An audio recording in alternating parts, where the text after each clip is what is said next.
Алматыда апелляциялық сот заңгер Айман Асанованы 18 рет пышақтап өлтірген бұрынғы күйеуіне қатысты үкімнің күшін жойды.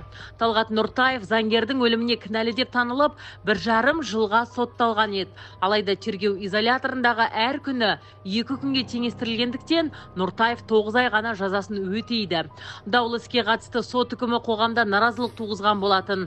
Ал 27 маусымда адвокат Жохар Өтебеков апелляциялық сотта жеңіске жеткенін мәлімдеді.